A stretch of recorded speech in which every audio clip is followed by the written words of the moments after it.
Pahirapan hanggang ngayon ang paghahatid ng tulong sa mga nasalanta sa Negros Occidental dahil sa tindi ng pinsalang iniwan ng Bagyong Tino.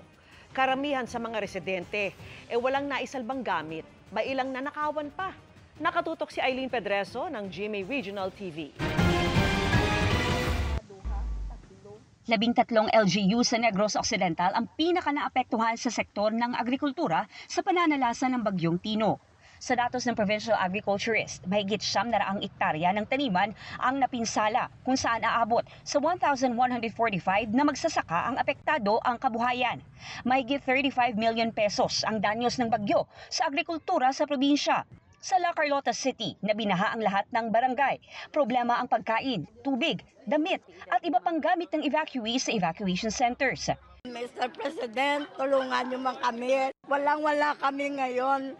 Huwag niyo kaming pabayaan. Walang natira. Wala lahat. Karamihan sa kanila wala raw na isalbang gamit dahil mas inuna nilang isalba ang buhay ng bawat isa, maging ang kanilang mga kaanak sa gitna ng pananalasa ng bagyo. Grabe, gidya nga pangamuyo ko isang time to yung tanan. Ginalukan ko na yung bata ko kagapuya. Kaya last ko na lang alok na gano'n to dahil.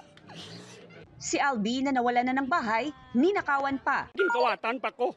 Ano ang siya assurance ng barangay nga mahatag? May mga senior citizen, may mga kabataan. Kung wala ka kwarta, hindi ka kapamahaw sa insakto. Aminado ang LGU na pahirapan pa ang transportasyon sa paghahatid ng tulong dahil hindi pa tapos ang clearing operation sa mga kalsada.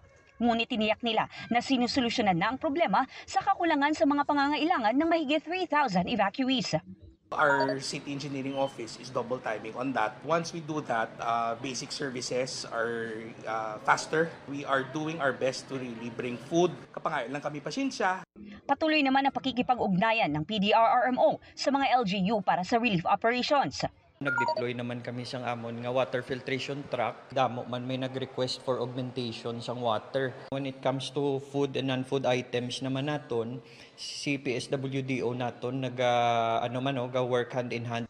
Patuloy pa ang search and retrieval operations sa mahigit 50 naiulat na nawawala. Mula sa GMA Regional TV at GMA Integrated News, Eileen Pedreso, nakatutok 24 oras.